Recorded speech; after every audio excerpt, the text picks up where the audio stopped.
smoked my stuff and drank all my wine. Made up my mind to make a new start. Going to California with an aching in my heart. Someone told me there's a girl out there with love in her eyes and flowers in her hair.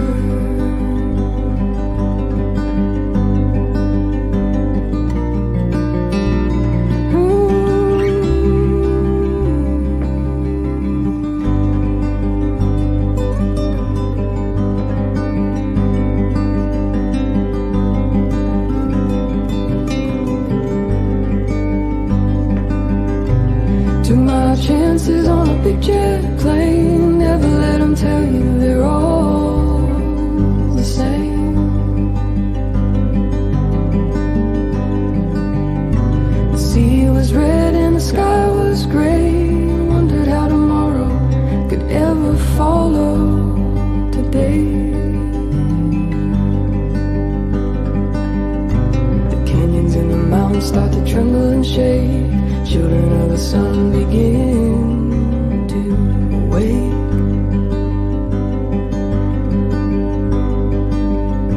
It seems that the wrath of the gods got a punch on the nose, and it's starting to flow. I think I might be sinking.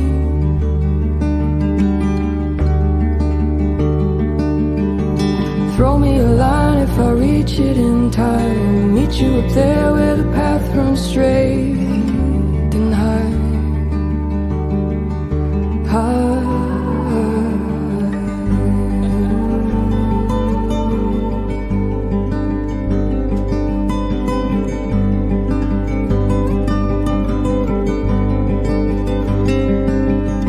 To find a queen without a king. They say she plays the guitar and cries and sings.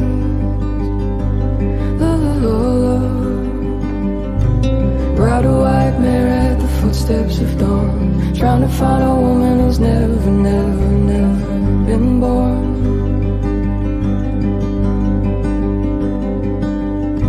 Standing on my hill in the mountain of dreams, and telling myself it's not as hard as it seems.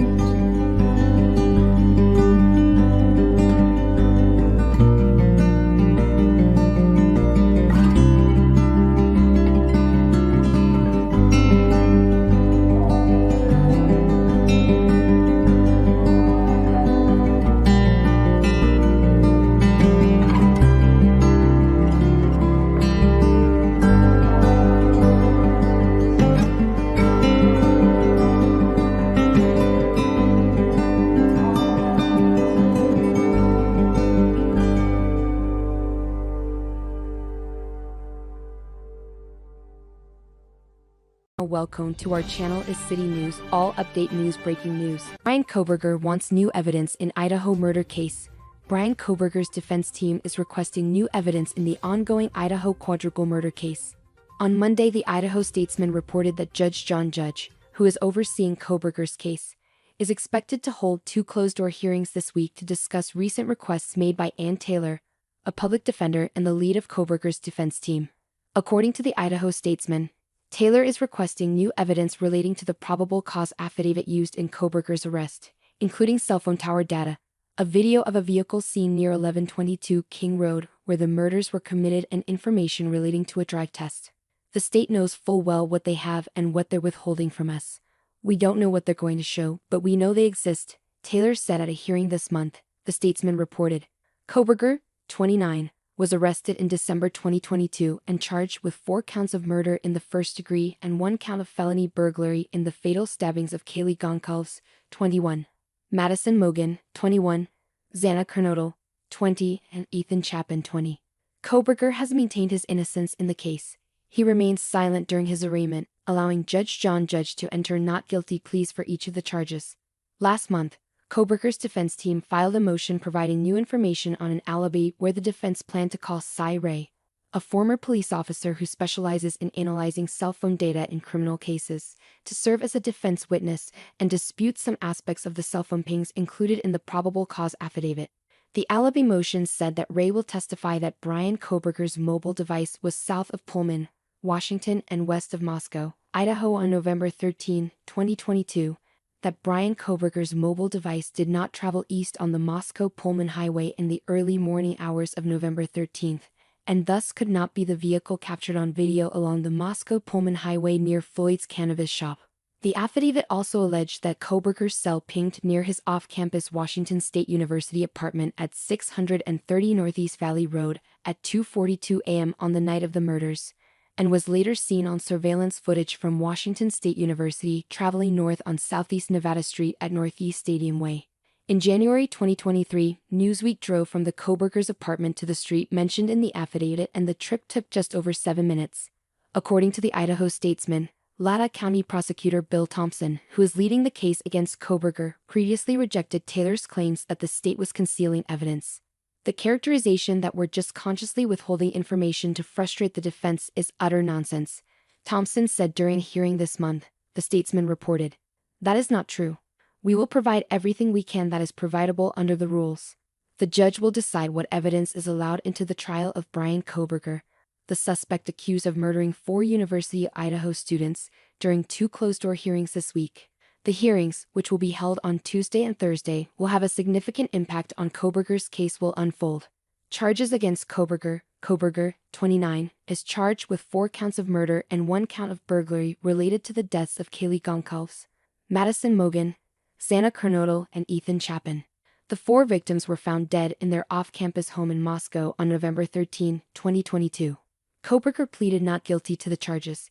He is eligible for the death penalty if convicted. Defense fighting for access to evidence. Ann Taylor, the public defender for Kohberger, is accusing prosecutors of withholding various records and information that the defense should have access to during the discovery process. Kohberger's legal team has submitted several motions to compel prosecutors to release this evidence so they can review it and build their case. Taylor said prosecutors are refusing to provide evidence police cited in the probable cause affidavit for Kohberger's arrest. This evidence includes cell phone tower data and the full audio and video of a white sedan near the house where the crime happened, the Idaho Statesman reported. Prosecution's response. The state has responded to the defense's motions. The content of the responses is sealed from the public. At a hearing earlier this month, Latah County Prosecutor Bill Thompson said the state is not withholding evidence. The characterization that we're just consciously withholding information to frustrate the defense is utter nonsense, Thompson told the court earlier this month. That is not true. We will provide everything we can that is providable under.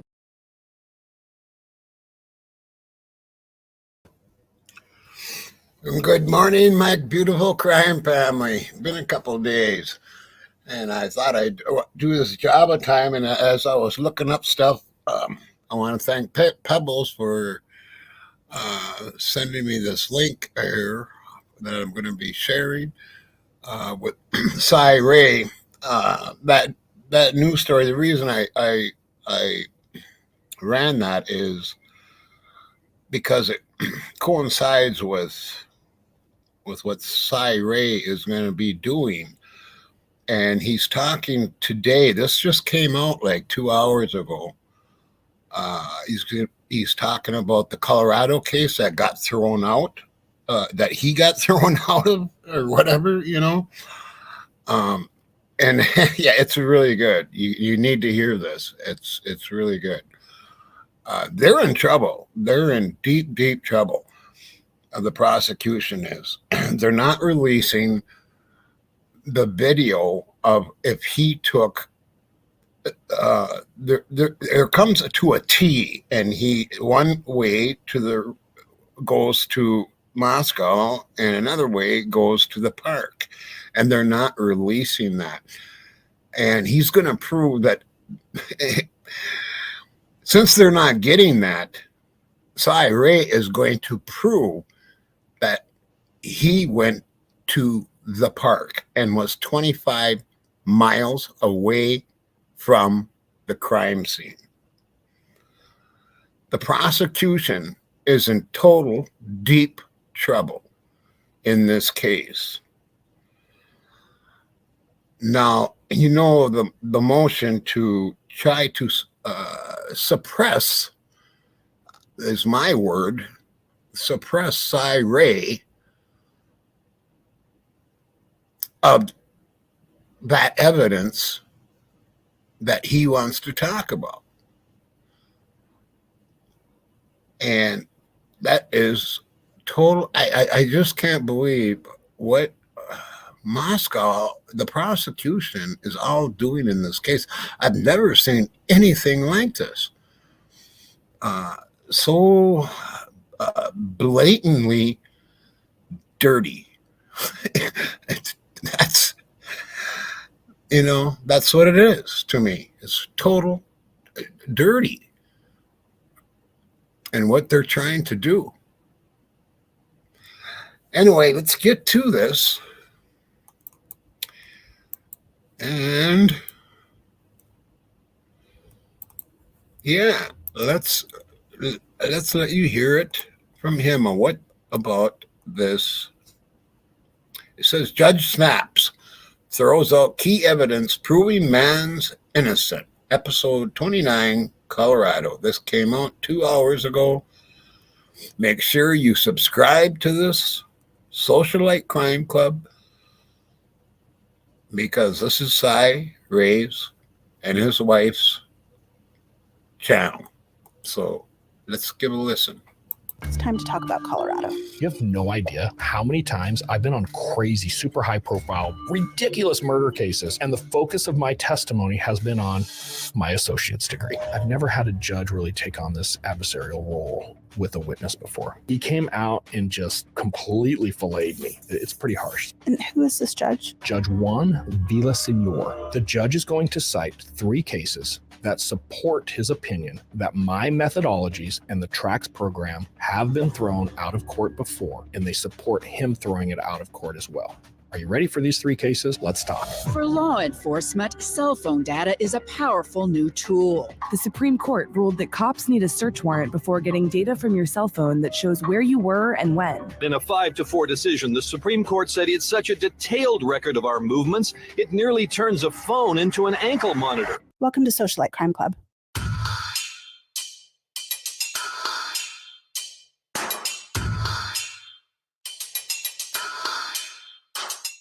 Let's air out Colorado.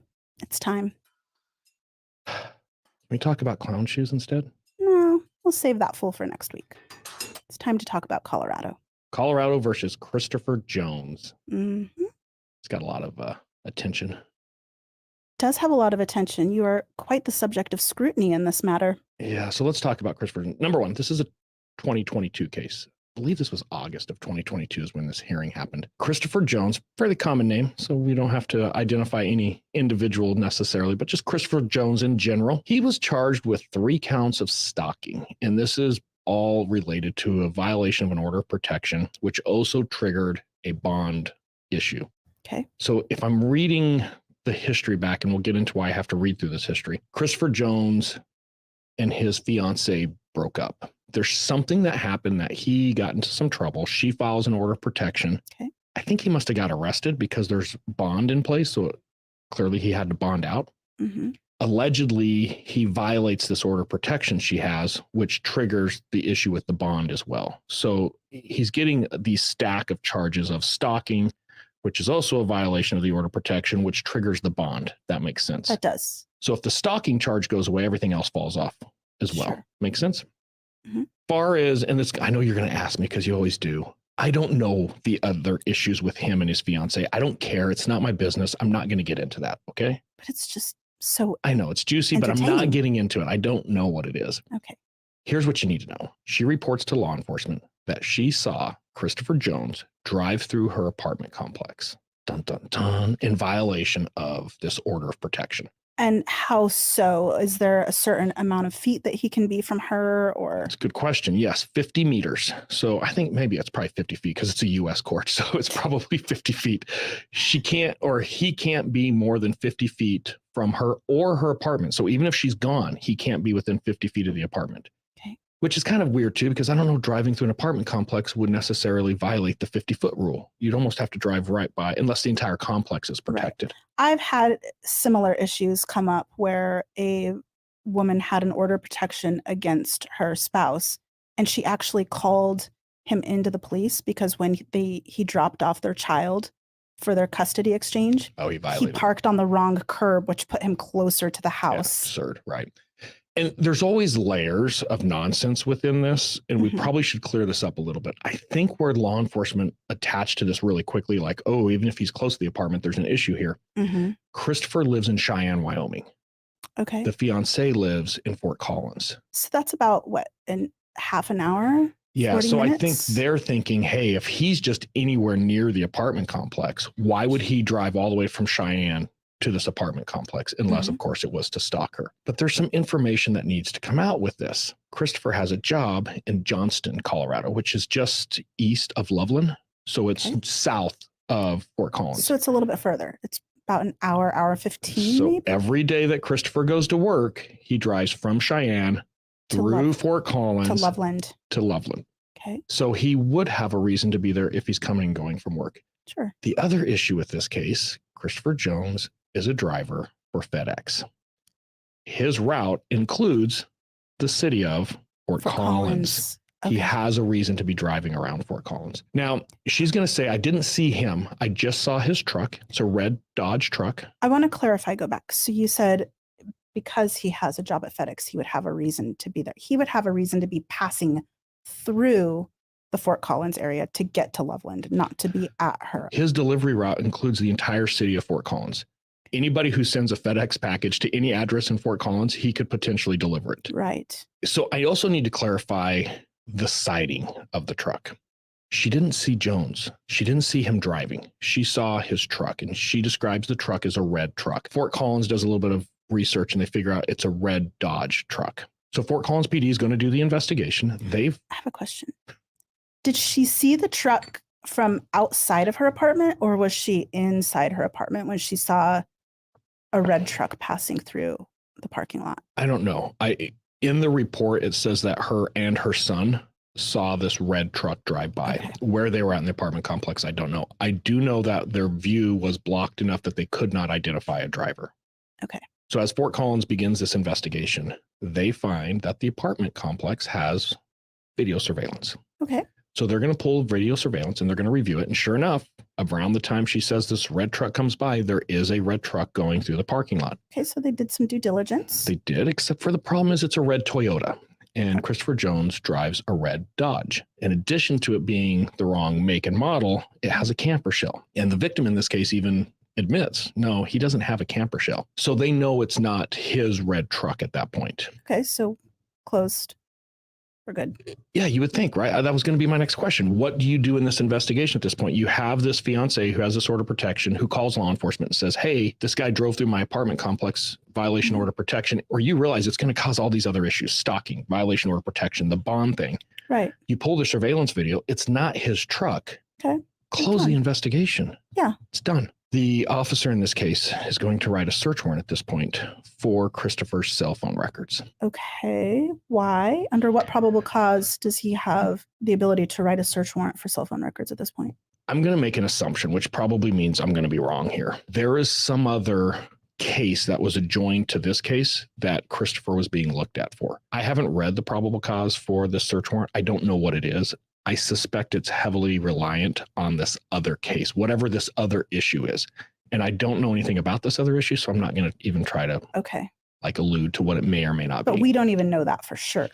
All I know is that the patrol officer writes a search warrant for Christopher Jones' phone records. And according to some judge somewhere, he had probable cause to establish that. So they're going to get Christopher Jones's Verizon records. Okay, but that doesn't mean that they are relatable at all to what is happening with this particular incident of her reporting him driving through her apartment complex. Not only are they going to get the Verizon records, they're going to analyze the Verizon records to see if they can put him at the apartment complex for this violation of order of protection. Oh, this is shady. Yeah, there's some problems. This is not good. How long has this person been an officer? I don't know. He's a patrol officer. I don't think he's been through any real cell phone training. And I'm going to get into that here in just a minute. I've got a picture for you here in a minute. He's going to map the records. And the way he maps the records, he uses our system, the TRAX system. Fort Collins was one of our customers, so they're using the TRAX platform. We actually had some really good subject matter experts there. We did, but he left to start an automotive shop. I'm still mad at him about that. Who leaves law enforcement to start their own business? He was a really good detective. He was a good detective. Long story short, this is not within best practices. Like, we would not recommend this. We haven't recommended this. We've testified in the past, this isn't really what you want to do here. But this officer sees that Christopher Jones's phone is in the general area of the apartment complex and decides, oh, he was there. He did it. I think that's quite common, actually, for a lot of people to do that without the proper training. It is. And we're going to talk about this a little bit more here in a little bit. And I've got this picture we're going to put up on the screen here. What you're seeing with this red overlay right here, that is our estimated handoff area is what we call it. And it is a general estimation. It is not exact. It's not precise. It never will be. We've never claimed it to be exact or precise. No. What we're saying is, hey, most likely that phone is within that red shaded area for at least a brief period of time. You need a lot of other data and potentially cooperative evidence to put somebody at a specific location at a specific point in time. We're going to come back to that, but it's really interesting. If you look at these records, I could tell you right now that this phone is probably on the freeway that's going up the middle of the screen. That's I-25. The call prior to this was actually quite a ways to the south. Well, the azimuth line is headed directly towards the freeway. Yeah. And for those of you at home that don't know what azimuth is the direction that the antenna is pointing. You kind of see a black dot at one side of that overlay, and then there's a black line that extends across there. That black line is representing the direction that the antenna is facing. And the problem here, and it's really clear when you look at the records holistically, is the prior call was south quite a ways. The only way he's getting from point A to point B in Fort Collins, anybody who's driven through Fort Collins, he's got to be on I-25. Right. I have a little icon here, a little house icon. That's where the victim's apartment complex is. So based on this image, she's not a victim really, because she's got an order of protection. She's a victim. Right, but he didn't drive by her house. She's not a victim of this crime. Well, we don't know that yet. You're jumping ahead. Well, based on what I know from the evidence. So basically what's going on here is, based on what you see right here, they filed the charges. I would not have done this. I would not have recommended this. And this is very reckless. I would actually testify against this. If I saw this happen, I would be like, no, you don't want to do this. This is not a good thing to do. Right. Jones has a little secret, though, that I don't know, either they didn't know or they just weren't paying attention. And Jones comes up with the classic defense, wasn't me. Mm-hmm. And I can prove it. And what Jones says is, hey, I'm driving a FedEx truck. My FedEx truck that day has GPS. So this little picture right here, the date and time of that connection right there, I'm in my FedEx truck. My FedEx truck has GPS.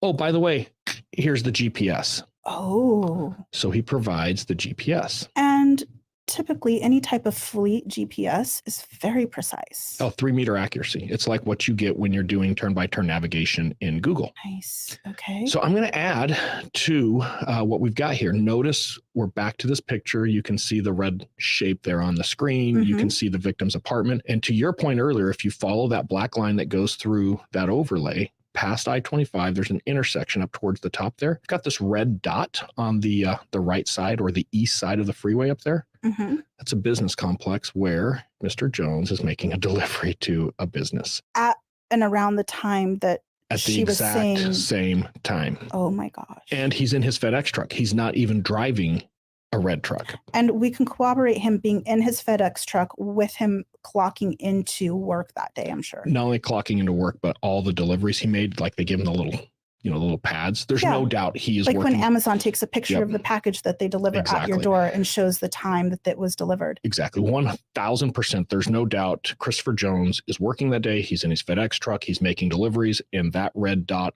east of the freeway is where he is at the time of this delivery. Got it. Oh my gosh. Tracking? Yes, I'm tracking. This is a terrible investigation on behalf of this officer. It goes forward. Which makes me very angry, because you've eaten 1,000 shit sandwiches because of his poor work product. We'll get to that. You're jumping ahead again. I did not know most of this. Yeah, and that's interesting. A lot of this is never gone out, the mainstream media really picks up bits and pieces of what they want to report. They want that headline. And we've got an episode coming up about headlines and why you got to be really careful with headlines. But I think most people in America are these days. But more importantly, there's a lot about this case nobody knows because it's technical, it's complex, and it's much easier just to talk a bunch of crap than actually dig into the truth of what happened on this case. Sure. But they follow through with this. And it is beside me. And I don't know all the details of this You mean investigation. they follow through with using the phone records? Yeah, they're charging him. They've indicted him. They're going to court. And again, I'm going to clear myself a little bit from being too judgmental of that because I don't know the other case. I don't know the underlying case that they're also looking at. And I had nothing to do with this case at this point. So I'm fat, dumb, and happy in a whole different state. I know nothing about this case at this point. I'm just kind of doing my own thing. Now, I want to clarify, mistakes happen. I have screwed up cases before. Right. It happens. You overlook something. You didn't find something. You thought you saw it one way. Then you look back and, oh, crap, I was wrong. Sure. And obviously, the thing to do is say, I'm wrong. At the end of the day, everybody's human. We're all going to make mistakes. You got to just own it. Well, and you do that prior to trial. You talk to your prosecutor.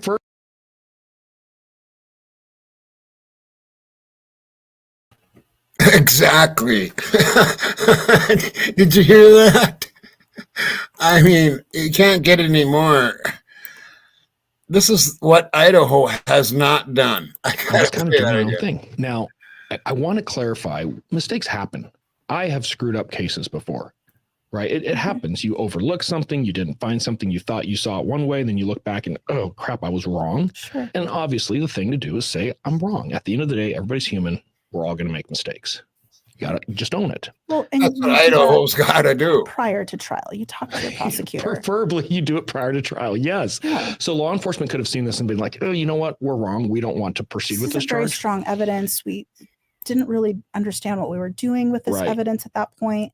Let's back off. And while I can't say every time that ever happens, a prosecutor necessarily would pull back, I can't imagine a situation where a prosecutor takes a case to court knowing that the law enforcement agency that investigated the case is saying, ooh, we got it wrong. Like that just doesn't stack up. And then well. The agency actually get on the stand and continually be supportive of what that evidence was and what the prosecutor is trying to prove. At the same time, the prosecutor also has a duty to review the evidence, understand the evidence, and also say, I don't think this passes the muster here. Like we're not going to move forward on this case. We don't want weak cases in court. Sure. Neither of them do this.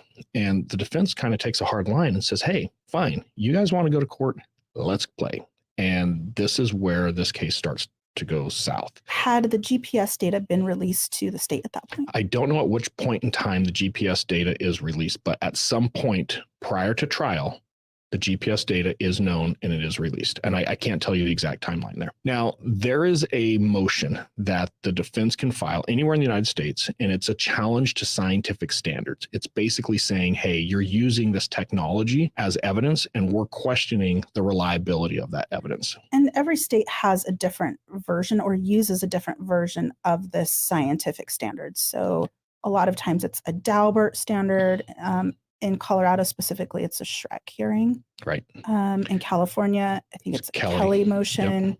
There's also a Fry standard. Correct. So and depending on where you're at, federal or state can be different as well. And they're all relatively the same or very similar. There's a few little pieces, and it's all case law. So Daubert, Fry, Shrek, Kelly, it's all cases had some type of prior precedence in that state. Overall, the encompassing need for them is some piece of evidence into court and show that it has scientific validity to be upheld with as evidence. Right. It's reliable. We can depend on it. And I want to make something really clear because we're going to start getting into some technology, some science, some background science. Hey, J for Justice, I believe in science. There's this other podcast. I'll let you explain it. I know you've been dying to. She either misunderstood or intentionally adulterated one of our episodes, our tea room, where I told Cy that he doesn't believe in signs, as in SIGNS. And I thought it was pretty clear based on the context of what we were speaking about. But then I repeated it and I said, you're right. I don't believe in signs. Maybe she misunderstood, but she said that later on, Cy doesn't believe in science, as in SCIENCE. And she had a lot of people viewing that day, but she's like 100,000 followers. So She there's has probably a lot of 100,000 people followers. running around the country thinking, I don't believe in science, which is, I did email her and ask her to please correct it. Did she respond? Of course not. Of course she didn't. Yeah. Well, I'm hoping that her listeners just use her podcast as more of a form of entertainment, paparazzi style media, and have actually done their own due diligence and come to visit Socialite Crime Club to see the unadulterated version of what we said. Defense has got a problem here that they have to show that the cell site location information, typically referred to as CSLI, is incorrect. Hey, this mapping that the state is relying on to show that he's in the area of the apartment complex, it's inaccurate. They take this into court and say you can't rely on cell site information. And the judge pushes back pretty quickly and says, hang on. The Supreme Court has actually said cell site location information is reliable. In fact, the Supreme Court, it's Carpenter, US v. Carpenter. The Supreme Court's come back and said it's so reliable that law enforcement, you have to have a probable cause search warrant to get that information because you're creating almost a breadcrumb-like trail of where somebody is day in and day out. Well, it creates such a good picture of what somebody does day in, day out of their life that it is very comparable to getting a search warrant to go in and look through somebody's underwear drawer. Right. The intimacy of what you can find out about a person's everyday life through cell site location information is absurd. So at that point, the defense changes its argument and says, okay, we're not going to attack cell site location information. We'll just attack the mapping, which in this case is the TRACS program. So in court, they start talking specifically about the mapping. At some point, somebody brings my name up of, hey, it's this guy who created this travesty of a program. He's the guy. And the judge actually tells the prosecutor, hey, if you want to go on with this hearing, I need to hear from this guy. This guy needs to come in and testify on this case. And who is this judge? What's his name? Judge Juan Villaseñor. Okay. So I get a phone call out of the blue. When I say fat, dumb, and happy, we went through a little bit of a transition. I call it a sabbatical. It was a life transition. Yeah, we had sold our business and we weren't sure what we were going to do next. And we were just kind of hanging out. I was trying to get out of court. I was kind of done with testifying. And we get this phone call. I had about a 2-day notice of, hey, you have to testify in this case to explain the TRACS program. We don't need any testimony about the investigation, nothing about law enforcement. We just need you to talk about the TRACS program. I'm like, okay. I think I do remember us sitting down drinking wine and talking about what we were going to do with all of this new spare time that we had. Yeah. It's really exciting. Yeah, that didn't work out. And then it got depressing. So basically what I'm being told is that in Colorado, there's a Shrek hearing, which is the scientific challenge. And I am being requested by the judge to testify to how the TRACS program works. And that's it. That's the only thing. Okay, but that's not uncommon. You do that all the time. Yeah, and it's super, super common. In fact, we do it so much, we've created a website, and we did this years ago, called standard.zedx.com. It's still there today. It's pretty much accessible for anyone to go view. It is public facing, and we did that very intentionally for these hearings. And there's a video on there, maybe an hour-long video that explains our mapping process, why we do it this way, the scientific reliability behind it. And then there's a whole bunch of attachments that you can download of different scientific journals and different reports from other experts that corroborate and support what we do mapping-wise. And that's the whole reason we made this website, is so when prosecutors like this call. Okay, I got to get this. What is this website he's talking about? Or, I went to the wrong one there. Okay. Nothing about law enforcement. We just need you to talk about the TRACS program. I'm like, okay. I think I do remember us sitting down drinking wine and talking about what we were going to do with all of this new spare time that we had. Yeah. It's really exciting. Yeah, that didn't work out. And then it got depressing. So basically what I'm being told is that in Colorado, there's a Shrek hearing, which is the scientific challenge. And I am being requested by the judge to testify to how the TRACS program works. And that's it. That's the only thing. Okay, but that's not uncommon. You do that all the time. Yeah, and it's super, super common. In fact, we do it so much, we've created a website, and we did this years ago, called standard.zedx.com. It's still there today. It's pretty much accessible for anyone to go view. It is public. What was it? Xenix? Wait a minute here. Sitting down drinking wine and talking about what we were going to do with all of this new. In Colorado.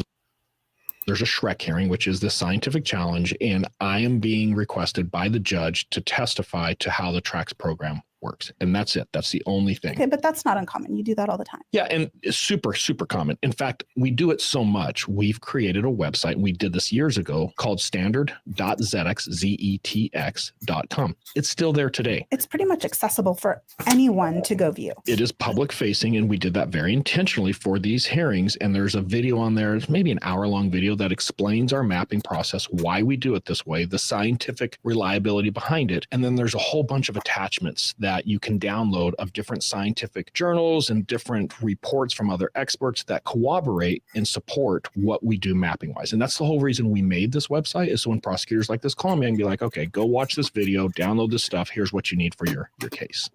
It's a Zoom one. I've got to testify via Zoom. I'm not going to sit here and explain what is about to happen and just tell everybody, trust me. That's good. Nobody It's never should a good trust sign. anybody. No, don't trust anybody. Everyone is suspect. So we're going to put transcripts, different things that I'm about to talk about are going to be in the show notes down below. We're going to have links. Anybody can go in. I'm going to put my transcripts of what I said in this hearing publicly available. Oh, Anybody. interesting. You're being transparent. Extremely transparency, because transparency is what wins the day. If there's nothing to hide, there's nothing to hide. What a concept. Right. So hearing number one, we're going to talk about how this hearing starts by the seventh question from the prosecutor. And when I say the seventh question, you have to remember the first two are, what is your name, and spell it.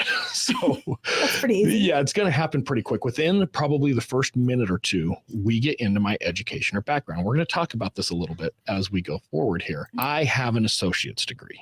The world knows now. You have no idea how many times I've been on crazy, super high profile, ridiculous murder cases, and the focus of my testimony has been on my associate's degree. I know, but our socialites don't know. Yeah. Okay. So I have an associate's degree, and you know what? I probably have enough college credits that if I just went back and combine them all, I could probably have a bachelor's next month.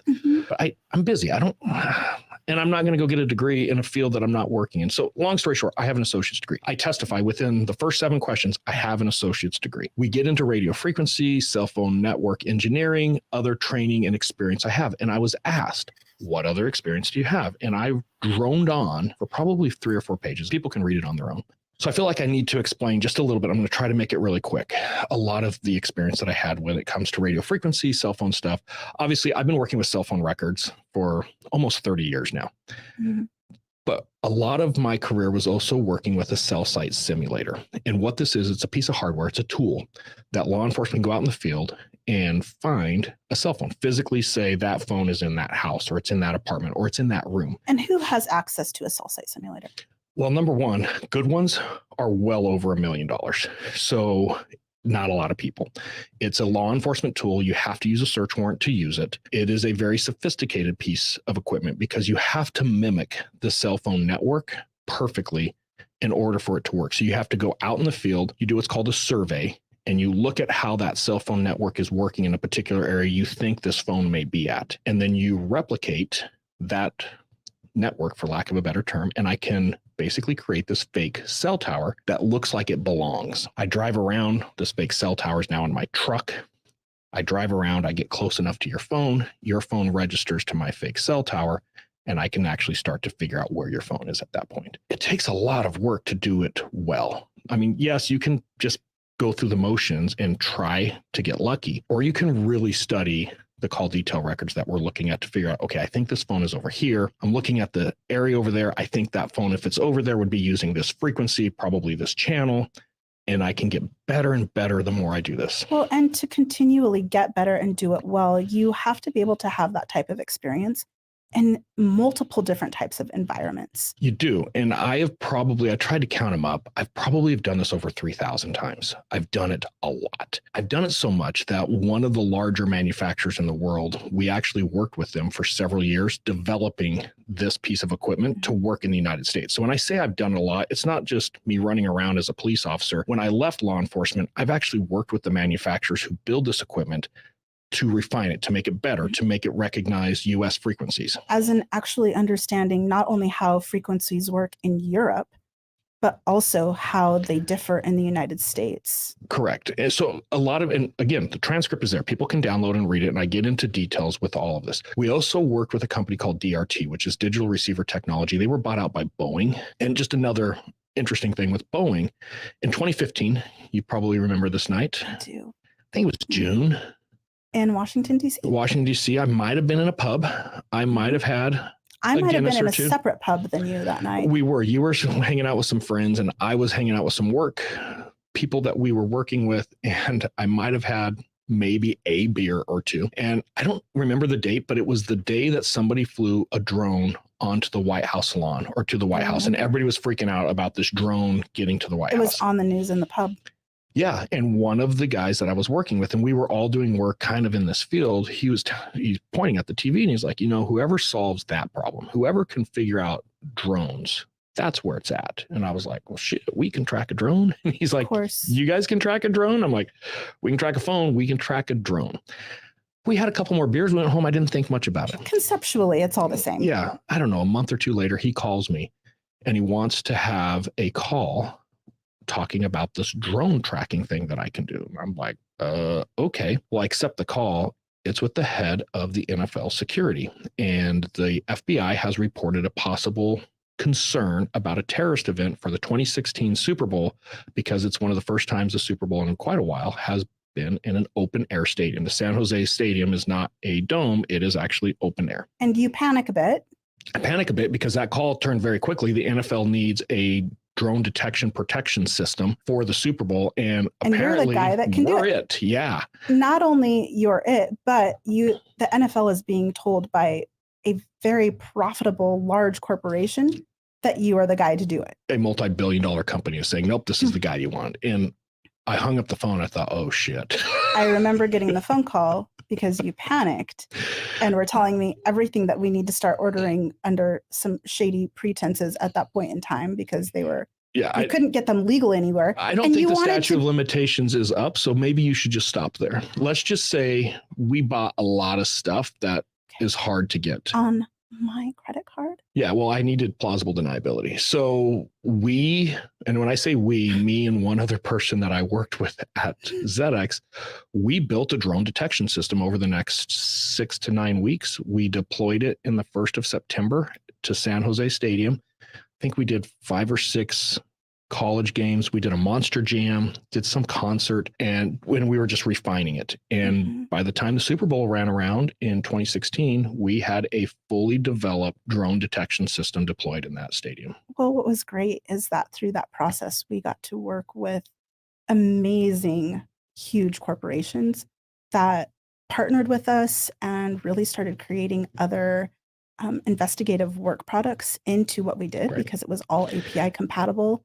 Yeah, it was a joint project with us and 3 other big companies, and it went really, really well. And I'll throw some pictures up. I don't have them for this, but I'll throw some pictures up. I've got pictures of the Super Bowl. They made me a nice little plaque and everything when I got there. It was cool. It worked. Everything worked perfectly. And we kept on the phone stuff. I wasn't really sold on the drone piece being a good business plan. I'm still not. It's interesting. No one's ready for the cost of what it actually takes to purchase a drone detection system. It is extremely expensive. Including the NFL.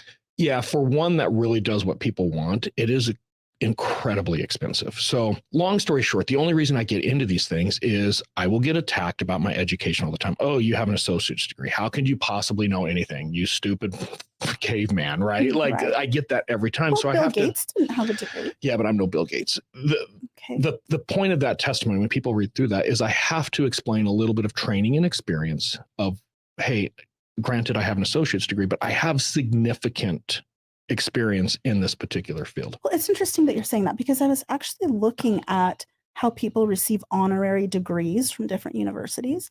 And some of these universities' guidelines for that, I think you meet.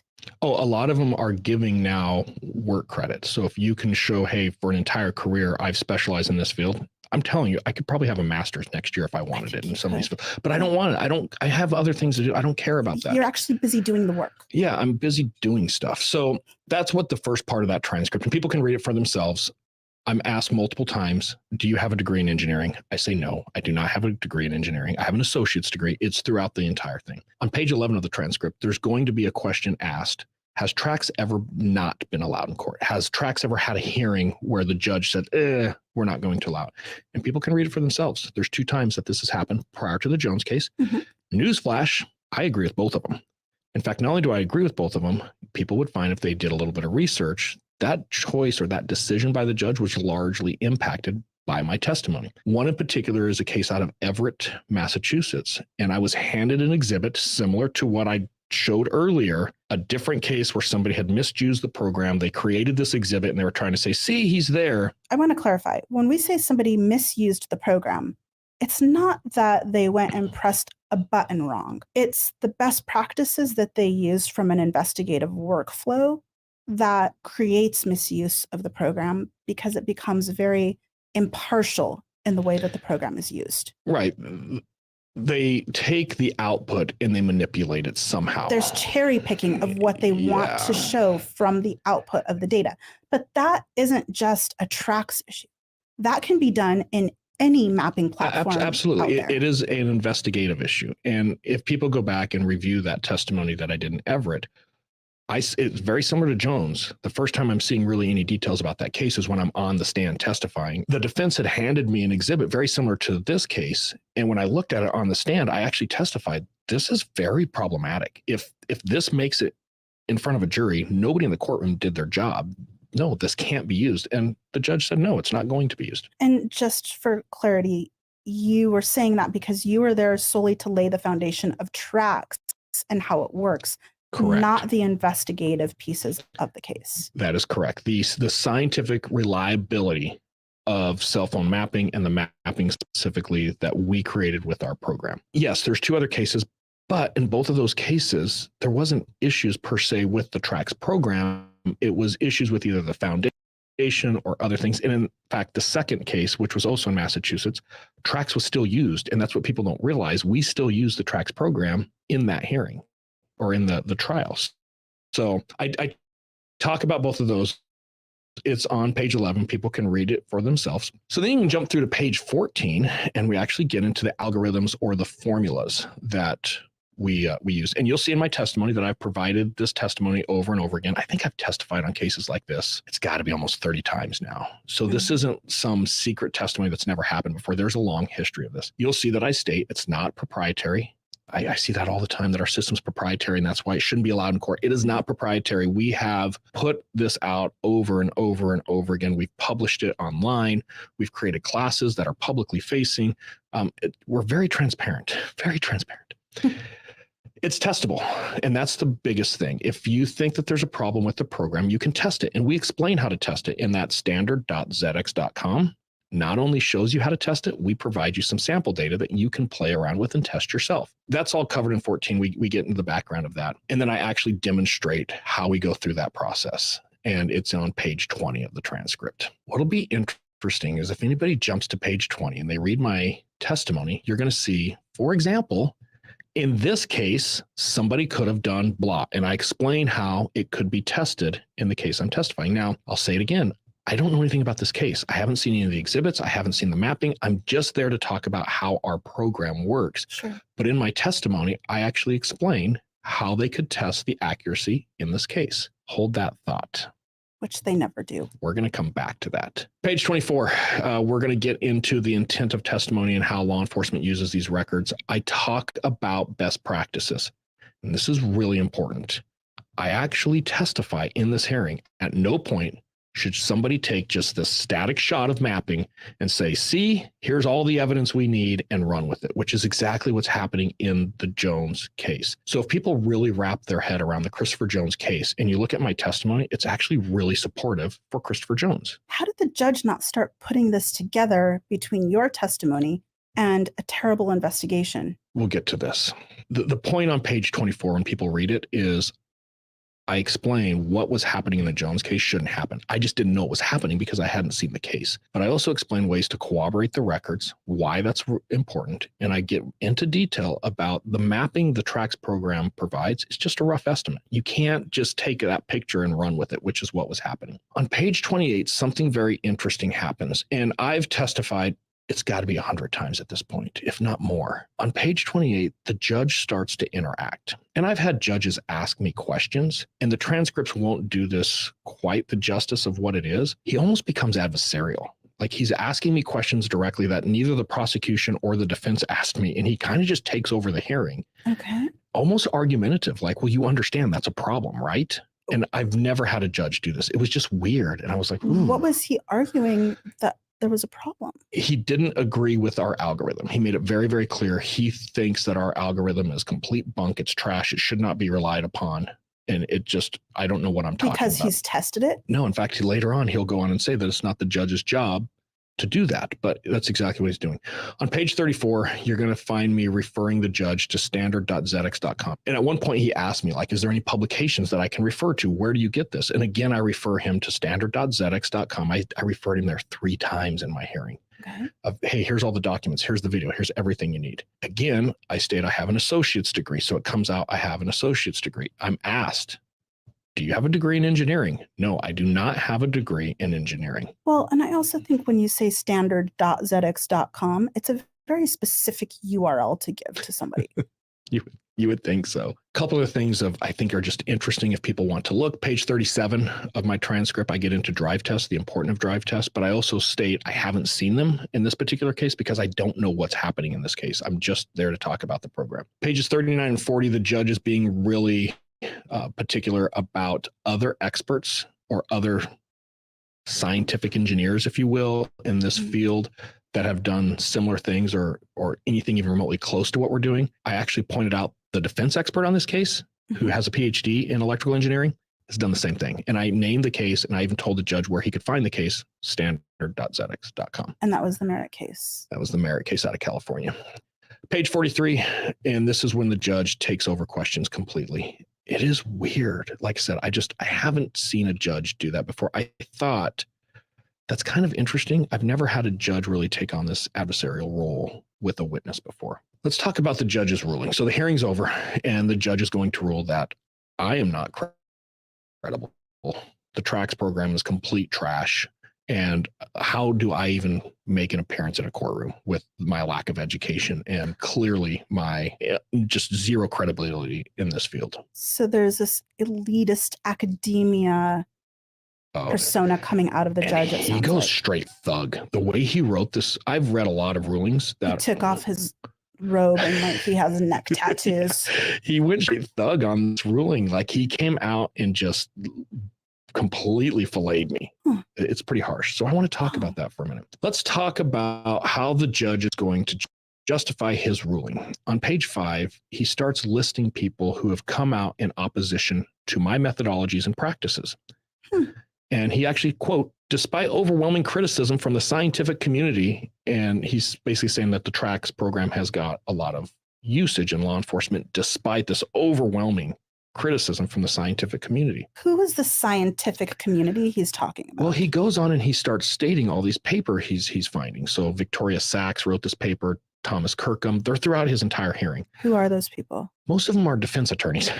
They're not even engineers. Not engineers. So he's attacking me because I'm not an engineer. So how can my testimony be accurate? But at the same time, the people that are writing papers in opposition, and it's opposition to cell phone tracking, period. Not just TRAX. Has nothing to do with TRAX. And you're going to find a reoccurring theme here in a minute. But he's relying on other defense. One of them is a graduate student, Aaron Blank. He cites Aaron Blank's paper, who's a graduate student working on a thesis. Who's never done an investigation, who's never been in trial, who's never seen a courtroom. Correct. And I should explain, he wasn't an electrical engineering student either. So, well, and defense attorneys are always going to shun cell site location information because with that information, it is damning. They do not want it in the courtroom. Correct. He then states that ZedX employees drive around and eyeball the accuracy of our mapping using drive tests. What?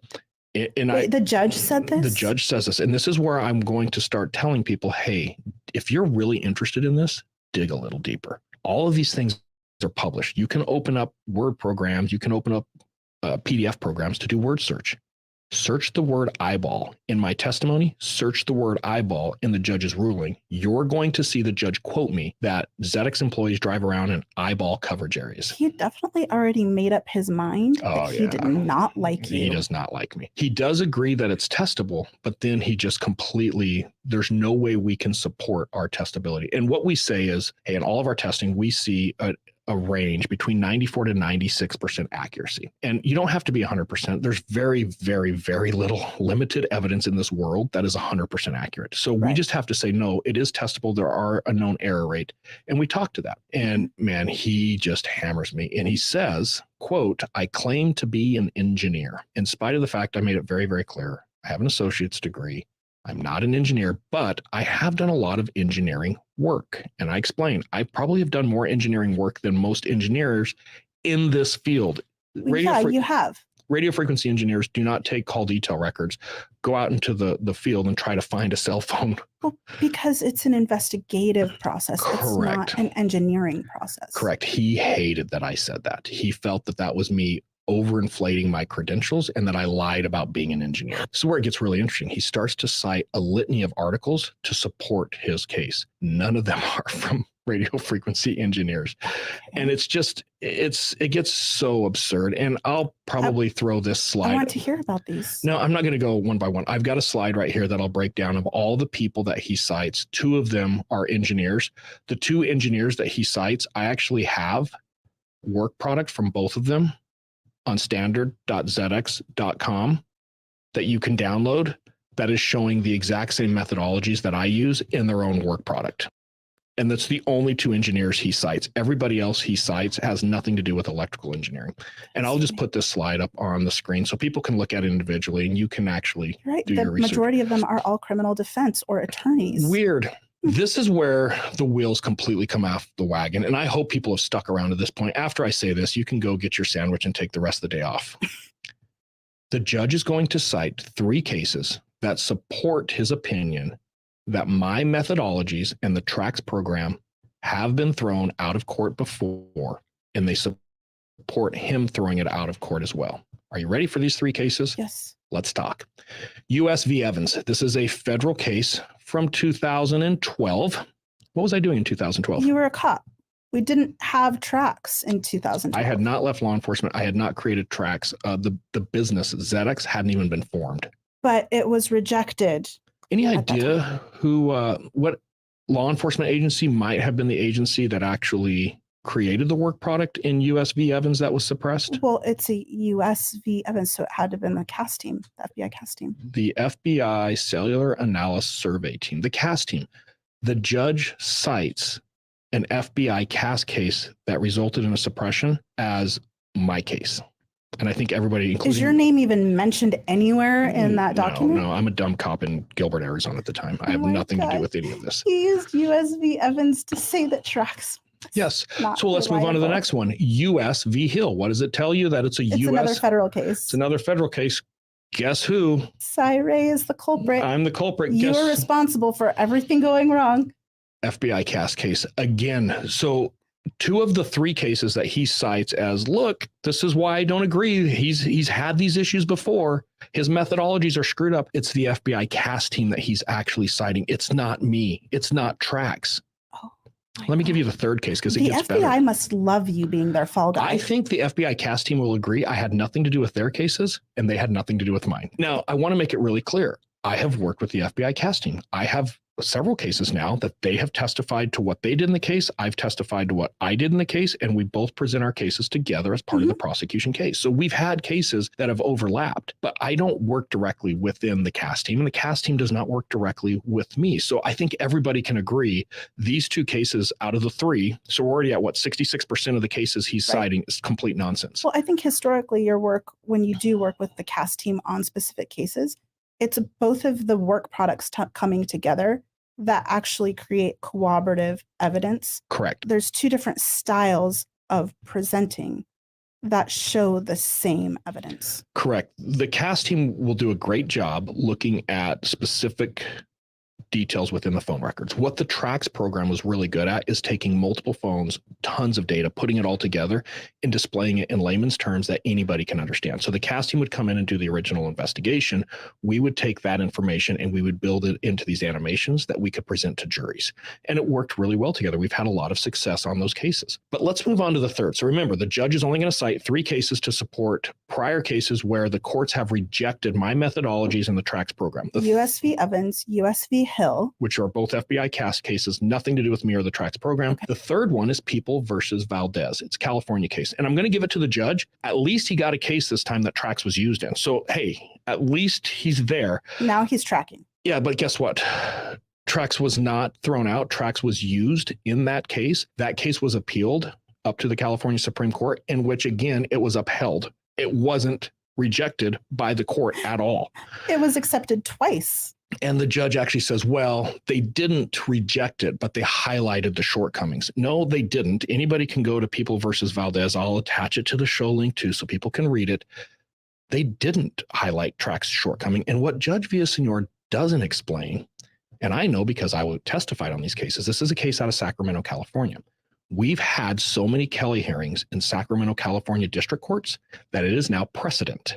The TRAX program is assumed to be reliable because of all of these cases we've already done. The judges don't even want to hear about it anymore. Right. They're done with it. They're like, we've already fought this fight. We know it's reliable. It's coming in. And Villaseñor actually picks one of those cases because he can't find any others. Mhm. And he says, see, here's another one. They didn't reject it, but they highlighted the shortcomings. No, they didn't. Guy. He just isn't supporting what he's saying. And I'm going to go a little bit further here as we start to go through there. He then gets into that, hey, there's just no place in science for this. Nobody uses this shape. You'll see in my testimony, I actually tell the judge it's going to be really hard for him to read any articles on radio frequency that he doesn't see the shape that we use. Mm-hmm. And I'm going to skip to a bunch of stuff. That standard.zx.com. It's still up. It's been up since I think we started that in 2018, maybe late 2018, early 2019. Yeah. I cite it 3 times in my testimony. The judge actually says he couldn't find it. Maybe he needs a degree in search engines.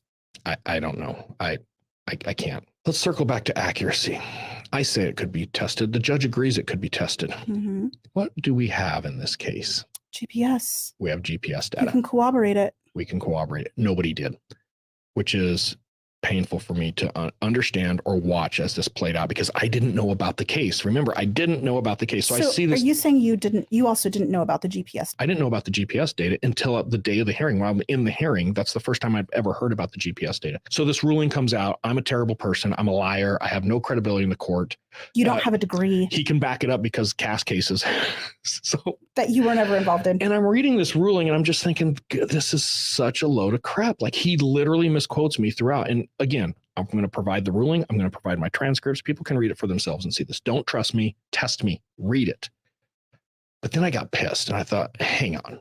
I want the GPS data. TRAX is testable. We have GPS data from the FedEx truck. What would happen if we took the GPS data and we overlaid it with all the TRAX data and we actually tested the Jones case for accuracy? Mm-hmm. It's easy to do. And what I mean by test for accuracy is I can take all the GPS locations. They have a time and date stamp. I can take all of the phone data that has those overlays and I can line up the ones that correlate to each other. So I can say, hey, at this date and time, we know that the phone connected to this tower. Here's what the overlay looks like. Here's a GPS hit from the same time period. Is it inside that shape or is it outside of that shape? And we can actually see how often is the GPS outside of the shape we're putting on the map. And it is 100% testable. There's an interesting issue that happens in this case, and I'm going to show a picture of it so people can understand here. It might be hard to see from where you're sitting, but I've got one of these overlays on the map. And then kind of right down in the bottom center, there's some red dots. And there's some in a parking lot just outside of the shape. And then there's one like right on the line. And then there's some... If I populate all the dots, there's a handful inside. That's the FedEx facility that Jones works at. Okay. So this is an interesting thing where he parks his truck at the facility. So we're getting the GPS of the truck in the parking lot. Sure. But the building, which I believe he's in, is inside this building that's inside of this shape. So, and it's just kind of outside the estimated coverage area. Right. And the only reason I want to show this slide before I say what I'm about to say is I'm going to give this case the benefit of the doubt. If I look at when his FedEx truck is parked at the facility and I assume, nope, he's in the parking lot for the hour and a half or 2 hours that he's at the facility, just sitting in his truck. So we're just outside that shape. We have a 92% accuracy rate throughout the entire records of the Jones case. If I use a little bit of common sense and I say, hey, he didn't drive all the way to the FedEx facility, just sit in his truck for 2 hours and then leave. He's probably in the building doing stuff with the FedEx packages that are in the building. It dramatically changes the accuracy to 97%, which is actually better than what I testified to. The expert on this case, POF guy, PFOFF. He's out of Colorado Springs, Colorado. And POF pops up a lot in your life. Oh, he's a mess. He testified a few cases after this one, after I did this research. And I had the prosecutor ask Mr. POF, hey, did you ever do a comparison on the Jones case to see how often the GPS was inside those overlays compared to outside? And he says, yeah, I did. It was like 50-50. I emailed him and told him he should probably recheck his stats. We then had him on a second case after that. You told him, hey, out of professional courtesy, I would really appreciate if you rechecked your analysis regarding the accuracy of tracks and how you came to a 50-50 conclusion. To which, by the way, he did not email you back. No, and in court, when he was confronted with that, he actually said that he was offended by it because I demanded that he change it. But then they followed up, well, have you looked at it and what did you find? He said, yeah, I was wrong. I probably shouldn't have said 50-50 because it's not. Because he would have perjured himself on the stand. Right. But what's interesting, and I'm happy to, if people want to look at it, hit us up. I'll send you. It's a Google Earth file, so you have to learn how to use Google Earth a little bit, but there's nothing to hide here. I'll be super transparent. In the case, the Colorado v. Jones case, the accuracy that the judge throws out can actually be corroborated by that case as better accuracy than what I testified to. This is so crazy. It is, and people don't realize this. I'm wondering if maybe with all of the links, you include a KMZ file. I can include it. If people get in there, it's Google Earth. You'll have to figure out how to use this little timeline slider that allows you to move around, but it's pretty easy. Now, remember, we'd sold the business. We weren't sure what we were going to do. And I got roped into this case and I thought, okay, I'm done with this stuff. I'm just tired of court. I hate court. I'm sick of it. You're always picked on. Yeah, I'll be there for some very egregious crimes and I'm the bad guy in the court because Judge Villasenor thinks that I'm a liar. And I just got to the point where I don't want to do this anymore. However, every defense team in the country jumps on this case and it really pissed me off. So I thought, all right, screw it. I'm coming back. And I went on about an 18-month road trip of testifying throughout the United States. And I think this is really, really important because, again, don't trust me. Don't trust what I'm saying. Look at the facts. I'm going to put 2 slides and I'm going to put these on the screen as well. These are scientific challenges of the TRACS program and me as the founder and the inventor in my methodologies before the Jones cases. There's 15 of them here. TRACS was upheld in every one of these cases. After the Jones case, here's all the rest that were upheld. And when I say all the rest, I want to make something really clear. These aren't cherry-picked. Every single case in the United States, whether it's state court or federal court, after the Jones case, TRACS has been found reliable. My testimony and my credibility has been found reliable. Not only has it been found reliable, there have been judges that have actually spoken out against Judge Villasenor in their rulings. One in particular who stated, I don't know where he got what he got to make that ruling. So what you're saying is that Judge Villasenor was unreliable. I don't want to say that because I do believe in court decorum. I'll say it. Yeah, but you can say it all you want. But here's the great thing. I don't have to say it. Don't trust me, folks. Get on Google, Colorado Judicial Performance Commission. Google it. In fact, just Google Colorado Judicial Performance, Judge Villa, V-I-L-L-A, Senor, S-E-N-O-R. Commission has been concerned that Judge Villasenor inconsistently applies laws and rules giving varying sentences and similar cases. He inconsistently applies laws and rules. You mean like contributing FBI cases to me? That could be one. Yeah, Judge Villasenor's communications have been demeaning, biased, and disrespectful towards attorneys and litigants. Remember when I said when he started going off, like I just have never dealt with it. I've never had a judge take an adversarial approach during testimony like that. It was just really weird. So I think it's important for people to say like, yeah, I'm kind of bagging on the judge at this point, but I'm not the only one. There's history here. And I think you have to look at this whole thing in totality. There's no doubt he misquotes me. The transcript is there. The ruling is there. People can search that for themselves. He's quoting sources that are not qualified to make the opinions that they're making. And most of them are just legal arguments. They're not based in science. And I do believe in science. Science, not science. Thirdly, he is supporting his case by attributing these cases to me and the TRACS program that has nothing to do with me. It's FBI CAS team that he found cases on that had been thrown out of court for their methodologies. it's kind of interesting. Overwhelmingly throughout the country, the prosecution has agreed with me that that case is just a bad case. And you know what? I think it happens. Sometimes we get judges that make bad decisions. And in the course of making those bad decisions, they make it worse by citing things that aren't relevant and then misquoting testimony. Well, they fail to look at the totality of all of the evidence, all of the investigative process, in addition to what they're trying to establish is reliable or not. And I've had people ask, like, hey, you know that's going to come up when you testify next time. And I've kind of gotten to the point, let it. I like when it comes up because it's such a great example of, hey, my work stands for my work. I can defend it all day long. And in spite of this, if you actually look into some of these details, it's very easy for me to explain. Which other judges after Villaseñor have done. And they've done extensive research into that case and taken it into account with what your credibility is on the stand. And if anybody is watching this and they're like, well, how does a judge like this get away with this? Like, what other things? He did recently have a murder case come back, which was a little bit disturbing because it's something that I really haven't seen before. They convict this guy for murder, goes through the appeals process. Both the defense and the prosecution agree it has to come back for another trial. Why? Because Judge Villaseñor screwed up. He screwed up so bad that the state actually recognized this judge screwed up. After the state convicted this suspect for murder, the state said, no, reverse it. Let's go back and do it again. He shouldn't have said that to the jury. We do not want to be attached to this judge's decisions. Yes.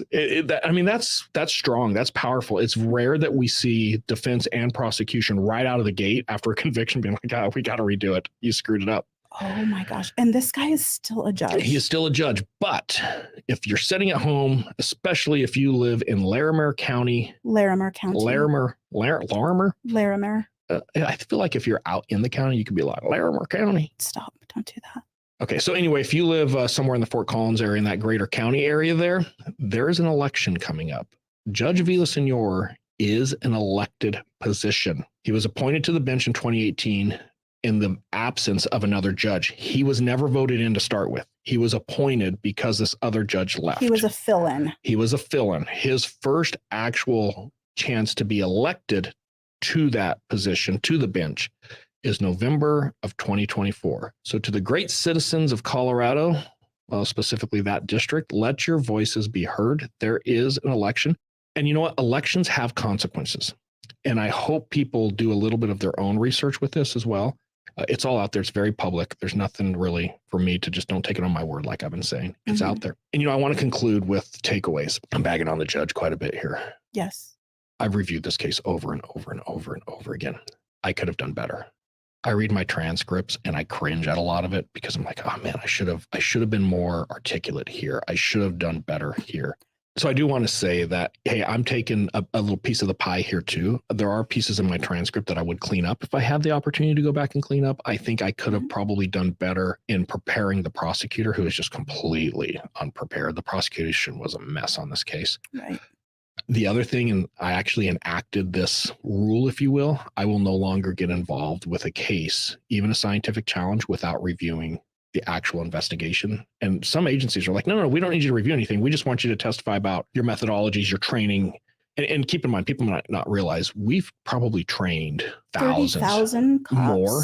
Yeah, that have come to conferences or come to our courses. We have, I think, over 100 subject matter experts now that we've trained and that are recognized as subject matter experts. So I have to testify a lot on the methodologies. We created best practices within this field that I have to defend on a regular basis. So a lot of times I'll get these phone calls. Can you just come in and testify to the foundation of this training and the processes? And I won't do it anymore. If I get involved in the case, I demand to see the investigation. And then I make the decision of whether I want to get involved and who I'm going to support. Because there are times like the Jones case that if I would have reviewed that case before I testified, I would have supported the defense. That, folks, is huge, what he just said. And I'm going to probably end it right there. So it's almost over anyway, but I'm going to play that again. Do a little bit of their own research with this as well. It's all out there. It's very public. There's nothing really for me to just don't take it on my word, like I've been saying. It's out there. And, I want to conclude with takeaways. I'm bagging on the judge quite a bit here. Yes. I've reviewed this case over and over and over and over again. I could have done better. I read my transcripts and I cringe at a lot of it because I'm like, oh man, I should have been more articulate here. I should have done better here. So I do want to say that, hey, I'm taking a little piece of the pie here too. There are pieces in my transcript that I would clean up if I had the opportunity to go back and clean up. I think I could have probably done better in preparing the prosecutor, who is just completely unprepared. The prosecution was a mess on this case. Right. The other thing, and I actually enacted this rule, if you will, I will no longer get involved with a case, even a scientific challenge, without reviewing the actual investigation. And some agencies are like, no, we don't need you to review anything. We just want you to testify about your methodologies, your training. And keep in mind, people might not realize we've probably trained thousands 30,000 more. cops. Yeah, that have come to conferences or come to our courses. We have, I think, over 100 subject matter experts now that we've trained and that are recognized as subject matter experts. So I have to testify a lot on the methodologies. We created best practices within this field that I have to defend on a regular basis. So a lot of times I'll get these phone calls. Can you just come in and testify to the foundation of this training and the processes? And I won't do it anymore. If I get involved in the case, I demand to see the investigation. And then I make the decision of whether I want to get involved and who I'm going to support. Because there are times like the Jones case that if I would have reviewed that case before I testified, I would have supported the defense. I actually would have come out and said, hey, I need to support Christopher Jones here because the state has it wrong. And I can show you why it's wrong. And we can fix this. So that's something else that I've changed. Assuming you don't get a biased judge. Right. But at the end of the day, I think it's important to note, even in that situation, yeah, I feel like I was kind of unduly categorized by the judge there. There are things I could have done better, and there's things that I'm doing better in the future. So there is something to take away from that. It was a really good learning process. It was. Take away from what you typically did, because you can't do things the same way all the time and not continually get better. And I'm not going to lie, it kind of sucks to have those learning processes on a national stage, but hey, just another day. You're a great scapegoat. Thanks. You're welcome. By the way, if you believe in Judge Villasenor's ruling and you're like, nope, this Ray guy, he's a schmuck. Yeah. Judge got it right. I've got news for you. The FBI CAS team's methodologies are screwed up as well. And I'll leave you with that. That is interesting. Join us next week for Clown Shoes. Have a great week, socialites. Stay safe. I need him to remain anonymous. He will sue me. He does not like me. The defense.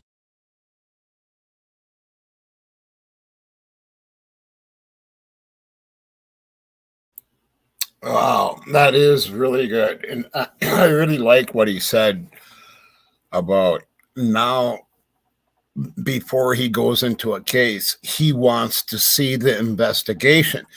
So he has actually, what he just told us is he's looked at the investigation of Brian Kohlberger. He's looked at it and then decides, he said he looks at the cases and decides which side he's going to go on. So he's looked at this investigation and he thinks that Brian Kohlberger is innocent. Otherwise, he wouldn't be doing this for the defense for the first time in his career. That is huge. Anyway, that's pretty awesome. That just came out today. Make sure you subscribe to this channel. I should put the link one more time, maybe, if I can.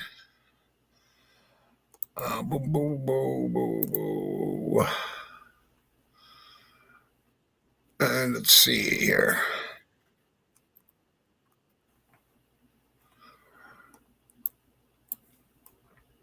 And there we go. Yeah, make sure you subscribe there. And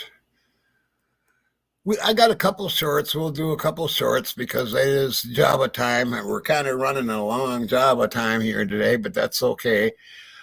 I don't know if I'm running a show tonight or not. If I do, I will be up and running. But if I don't, Friday we got Andrew Myers. Will be here at 6:30 p.m. and it's always, he's always good, and we'll have some questions. Any questions you want to ask him, And then a week from Friday, we got a very interesting one in Daniel from the Turkey Show. I know a lot of you don't like what his position on the case. It's different than our channel. That's what I think will make interesting. I just have to ask that my whole crime family be respectful, because I'm sure some of his people are going to be coming in. So I think my mods are going to be kind of busy. We're going to have a meeting about how to handle everything. But I appreciate him coming in, and we do respect each other. What people don't know is like the behind the scenes stuff. We've helped each other out, and that's what a lot of people don't know. It's kind of different, yes, because we're kind of different in our philosophies. But we have helped each other out during my, which is, I'm going to be on my birthday, June 28th, will be my 1 full year. I started on my birthday last year, my channel. So it'll be 1 year on June 28th, and I'll run some kind of something. So that'll be an interesting one too. But this coming Friday will be Andrew Myers, the attorney, from the Andrew Myers Law Firm channel. And he's always really good. And, we can ask him a lot of questions, and we can, with this going on with the Ray, I expect there's going to be a lot of questions for Andrew. So yeah, it should be a very interesting, and we're working on some other stuff here coming up, and we'll let you know about what's all going on there too. But I appreciate you all being here and everything. So let's just go through. Where did it go? Oh no, did I? No, there it is. Okay. Okay. Whoop. Oh, whoop, whoop. Okay, let's run some shorts. That's always good. We got to do that, right? It's a job of time, so we got to run some shorts at the end, and that's what we're gonna do. And we're off and running on the shorts. Crazy music facts everyone should know. Part 54. Eddie Van Halen agreed to play the guitar solo for Michael Jackson's Beat It under 2 conditions: that he not get credited for it, and that nobody told his band. Rock singer Mark Bolan refused to learn how to drive, fearing that he would die young in an automotive accident. In 1977, Bolan died at age 29 in a car crash when a car, driven by his girlfriend Gloria Jones, hit a tree. After the Smiths broke up and the band members were in court over royalty rights, the judge ranked them by IQ, with Marr probably the more intelligent of the 4, Rourke and Joyce unintellectual, and Morrissey presumably somewhere in between. There's a band called 311, which is the police code for indecent exposure in Omaha, Nebraska. The name was given after one of the band members was arrested for streaking naked. The Pogues took their name from the phrase Pogue Mahone, which in Gaelic means kiss my arse, and the frontman Shane MacGowan was once in a band called the Nipple Erectors. Some of those hardcore World War II guys, some of them would say like, yeah, don't shake the net, boy. And what it meant is that all the pictures of the D-Day invasion and the big cargo nets on the big ships that were putting them on the Landicraft. These are those guys' stories. It's like, yeah, guys that would be shitting themselves, you know what I mean, or freak out, having panic attacks and like, I'm not going kind of deal, and start freaking out and shaking the net that's about to make all these other guys fall off of it. They'd pull them off of it, because either you go or 10 of us go. And so whenever it came to the talk of war trauma, those kind of stories, you know, the ones that we have that we don't even really talk amongst ourselves about, you start bringing that kind of stuff up, they'd be like, don't shake the neck, son. They'd be like, dang. So one part of me got it, but then the other part of me was like, something has to be done with that because it doesn't go away. Some of those hardcore World War II guys, some of them would say like, yeah, don't shake the net, boy. And what it meant is that all the pictures. To my love, took it down. climbed a mountain and I turned around, and I saw my reflection in snow-covered hills till the landslide brought me down. Oh, mirror in the sky, what is love? Can the child within my heart rise above? Can I sail through the changing ocean tides? Can I handle the seasons of my life?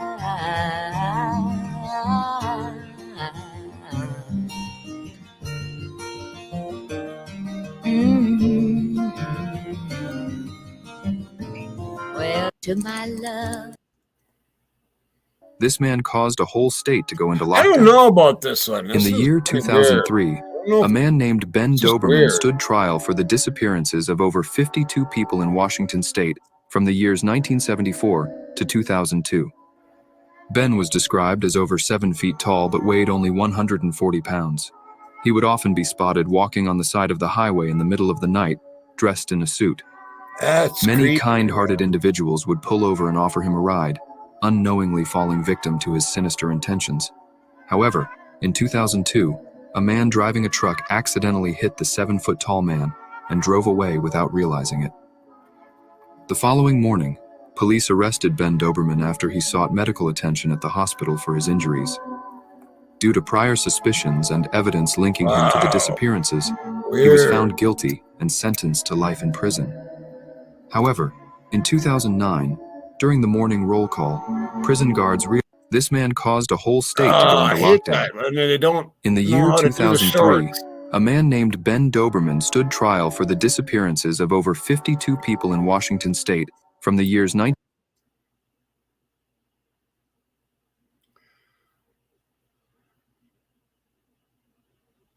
Without looking, what time do you think it is?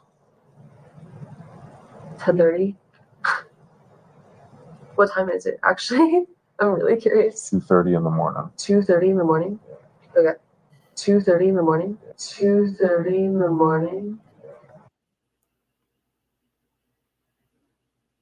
Yeah, it was supposed to be 11:30, wasn't it?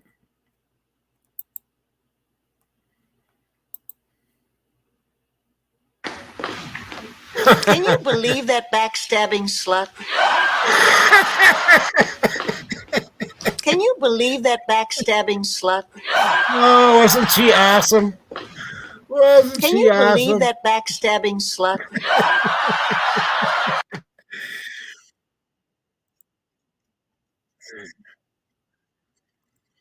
Too funny, too funny. Betty White. We'll finish it on that note, and I hope you all have a beautiful day today. Yeah, and I think I'm going to finish it with that same song I started it with. It's so nice. It's so beautiful. I can't remember who it was in the chat that said they didn't know the song. It's a Led Zeppelin song, actually, called Going to California. And she does a beautiful rendition of it. And that's what I'll leave you with. And have a very beautiful day. Tommy Jude. Till next time, rock and roll.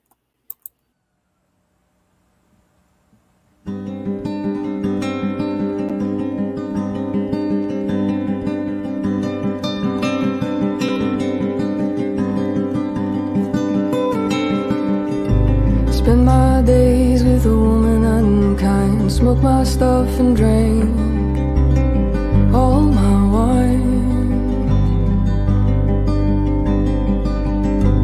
Made up my mind to make a new start, going to California with an aching in my heart. Someone told me there's a girl out there with love in her eyes and flowers in her hair.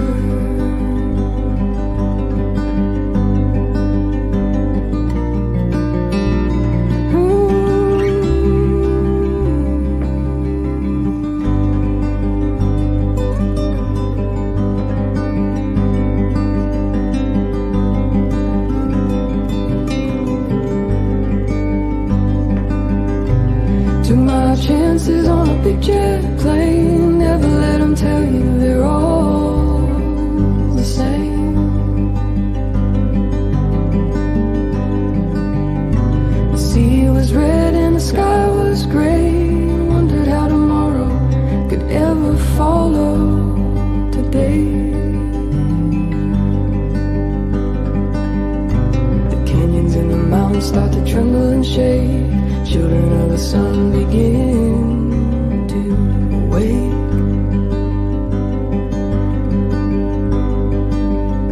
It seems that the wrath of the gods got a punch on the nose, and it's starting to flow. I think I might be sinking.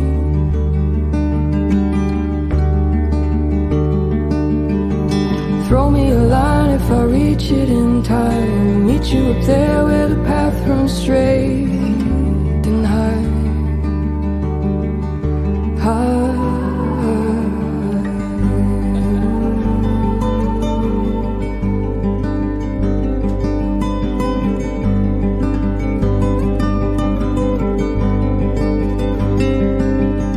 To find a queen without a king, they say she plays the guitar and cries and sings. La la la la. Ride a white mare at the footsteps of dawn, trying to find a woman who's never, never, never